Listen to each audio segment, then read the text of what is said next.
Hi everybody, welcome back to Question Quills. My name's Matt, and this week I wanted to look at Trench Crusade.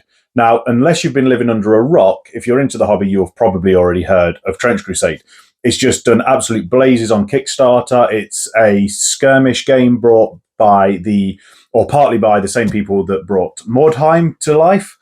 And it's set in kind of an alternative reality where the Crusades, the Knights Templar that went on the Crusades in the Middle East, brought forth all of the demons from hell, and so it's set in an alternative reality where now the world is just ravaged by war.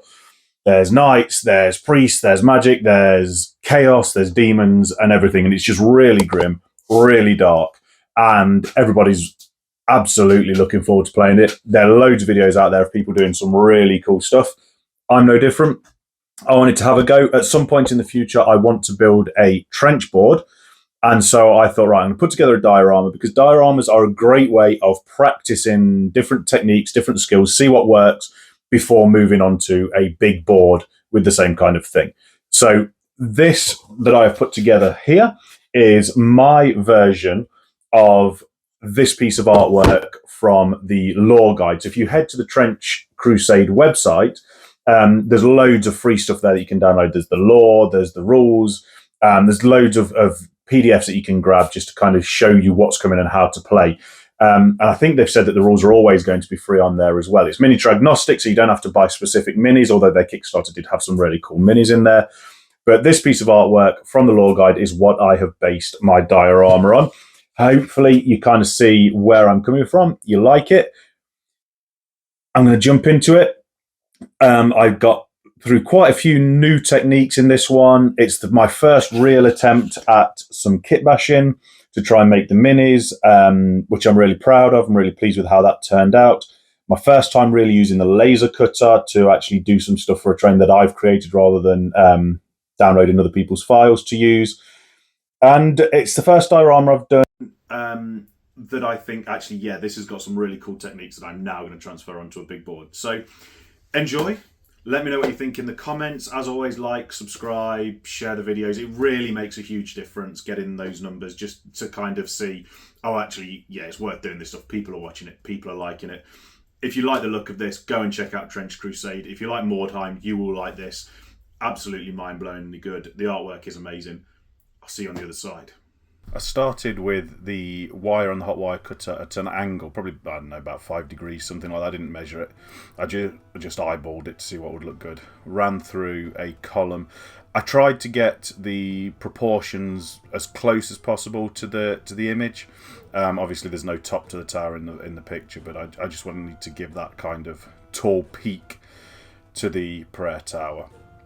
And I cut out a lower part as well while I'd got it at an angle, and used a craft knife to cut out where the priest is going to stand. This seemed an easier way of doing it than trying to build up the outside part. It felt a lot easier just to make it as one block, cut it out, and then score it later on. I did consider building the whole thing out of individual bricks, but in the interest of time, I've done a lot of builds on the channel with individual bricks. For this, I just wanted it to be a little bit quicker, a little bit easier. Cut a little bit out of the back as well. That was mainly to allow the priest's cloak from the print. I hadn't made the front bit quite wide enough. But also in the image you can see there is a like doorway behind them as well. So I wanted to replicate that as well if I could. I used little brass pins that I cut out of some brass wire. Just to give it a little bit of extra strength when I glued it together. I super glued the different parts together, but I thought this would just give it a little bit more structural integrity when it's glued together, because foam doesn't really glue together that well, especially with super glue, which can melt it, but it held together okay in the end. I then used a pen just to try and mark out the brick lines where they needed to be. For the bottom half, I did individual bricks, which is what it looks like, I think, on the picture. It's quite hard with the illustration, but I wanted to kind of match, like I say, as well as I could. And it looks more like blocks on the bottom half and then stacks of concrete on the top. So you can see there, I just put stacks on the top rather than bricks. This is a mix of plaster of Paris, Mod Podge, and water. I didn't only a little bit of water just to loosen it up a little bit. But the Mod Podge in it will protect the foam, and the plaster of Paris in there will fill in some of the cracks and give it a grout look, and also give it a stone texture as well, which shows through a little bit later. I didn't want the foam texture showing through, so this joins everything together. All the bits where the foam is joined together, it kind of fills it in as well. I used these wooden bases, which I bought from Amazon. I think they are 6-inch square. They might be 8-inch square, but I'm pretty sure they're 6-inch. Cut out a square of foam to go on top, and then cut it in half at an angle, because I didn't want the trench to be straight across. I wanted to give it a little bit of dynamism. I wanted to give it a bit of dynamism, so kind of draw the eye in, which is why it's at an angle rather than straight on. And use those because these are 25mm deep each, and I wanted a 50mm trench so that the kind of characters standing in it wouldn't be able to look over the edge. Because when I build the trench board later, they're going to be the same. I wanted them to be hidden trenches. I want characters to be able to move through them without having their edge shot as they walk through. So 50mm works. And I glued that down with hot glue gun, and then I just used the hot wire cutter just to trim off the edge. This is an awesome new tool, a little circular saw. I saw Eric had one of these on Eric's Hobby Workshop. I thought, I've got to get one. It's not as dangerous as it looks, having my fingers there. Don't worry about me. I did keep all of my digits. I cut those planks off to make the edge of the trench. And I thought I could glue them in. In the end, I decided to use Sculptor mould.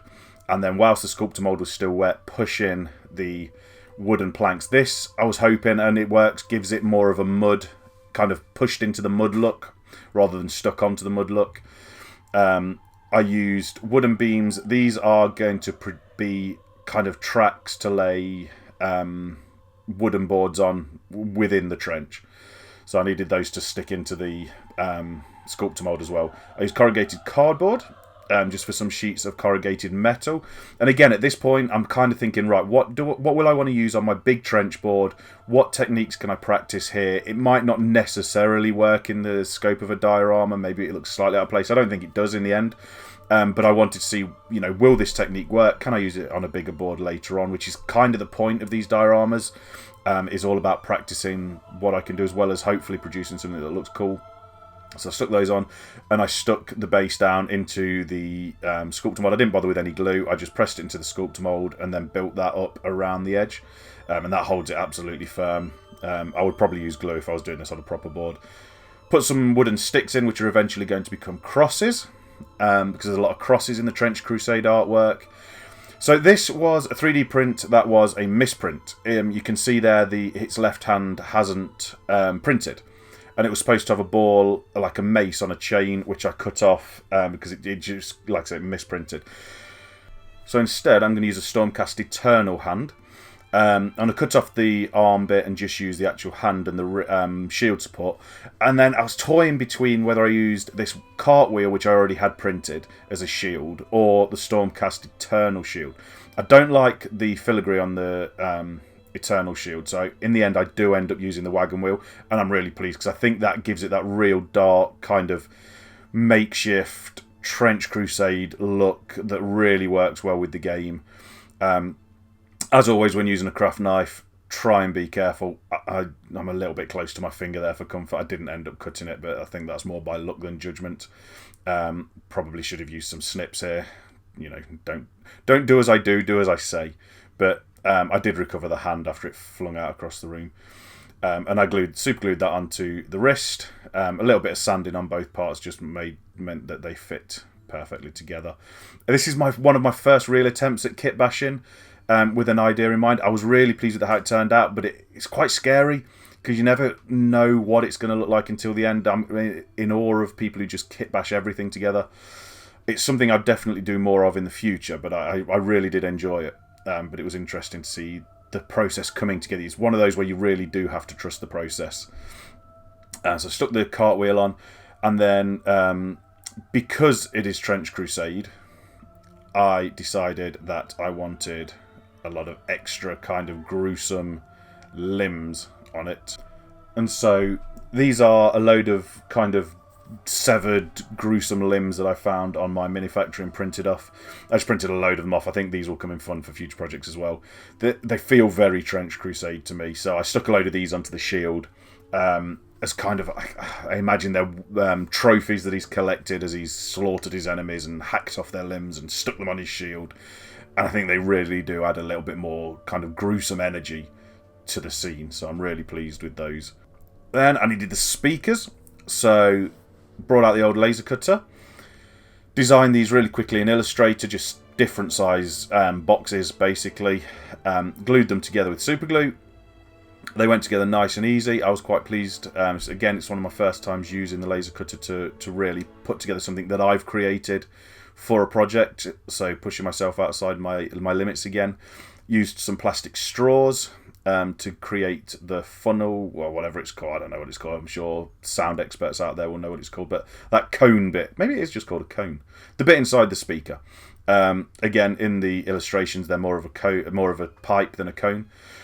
I used some more of the brass rod to create the stands for the speakers that I could use to insert them into the tower. This is Vallejo, I think. I can't remember the brand, but it's basically mud terrain paste, so I use that all over it just to give it that brown undercoat rather than paint. And also, the sculptor mold didn't have a great mud texture. This paste does, so it just looks a lot better. I used a kind of sculpting tool just to punch holes into the polystyrene tower. I tried to go for the grout lines as though it's kind of been wedged in between the concrete layers. Thought, add a little bit of realism there to this fantasy futuristic nonsense. And then just a little bit of Mod Podge on the pin and pushed it into place to kind of hold those in. I had some of these parchments lying around that I printed for another project. I thought, you know what, stick them on. They will look good. Get them kind of all glued in place. More limbs onto the crosses. Who knows, in this horrific future, maybe they, I don't know, just want to use them as trophies on there as well. A little bit of super glue and some more of the wooden stir sticks, coffee stirrers, gave me the base to this. I don't know. I think it's called boarding. I can't remember what it's called at the bottom of a trench. This is one of my new favourite tools. This is epoxy resin, and it's a two-part mixing thing. Same as milliput, same as green stuff, but it's much softer. It's much easier to mix together. It's really nice. So I made a tube out of that. This is for sandbags. So I used an old towel to give it a Hessian texture, and then I used a clay chopping tool just to cut it up into nice sections. The good thing about this material is that it is quite pliable, it's quite soft, and it flows. So if I'd have let this set and then stuck it on top of each other onto the board, it would have just looked like sandbags stuck on top of each other. The beauty of putting them onto the board whilst it's still pliable is that firstly I can still maneuver it where I need to, and I can reapply the texture to it and things like that. But doing all of those things slowly moves it onto each other, so it looks like the sandbags are sagging onto each other, which is how real sandbags look. If I'd have glued them on when they were hard, it wouldn't have had that effect. To do the wires in between the speakers, I just used some guitar strings, and then I primed the whole thing with a zenithal highlight with black and white over the top, and then went over everything with the airbrush with various different contrast paints to pick out the different areas. So it was skeleton horde for the sandbags, various browns and lighter browns for the soil, for the mud, and for the wood. For the speakers, I use a very flat grey from Two Thin Coats because I didn't want it to be shiny metallic silver. I didn't want to use a metallic paint. I wanted it to be flat iron, worn iron, so that when I apply the rust over the top, that'll really bring that out and give it much more of a dead metal feel than a metallic or a silver would.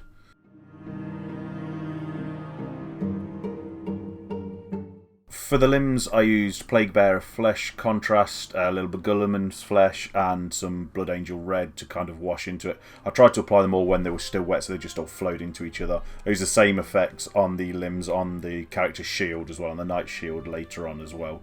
This just gives it that real rotten look. Then I just washed everything over with an oil wash, just because I love a good black oil wash. It really grimes everything up brings everything together, ties everything in. I didn't wipe too much of it off this time. Normally I go in with a kitchen roll and I really wipe everything off. I didn't do that too much this time. I applied it quite heavily, let it soak in. I did wipe some of it off, especially on the boards, but you know, I wanted it dark. Whilst we wait for that to dry, let's have a look at my new kitten playing with a board game.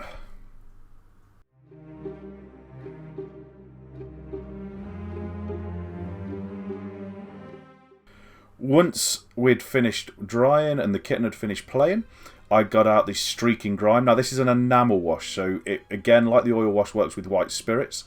And I used this to try and streak downwards where possible. I ended up covering quite a lot of the stone with it, and then going back in with some clean white spirits afterwards just to really streak it down and to water it down a little bit. So it thinned it out a little bit. It allowed it to flow with gravity, which gave much better streaks than me trying to do it just with the brush.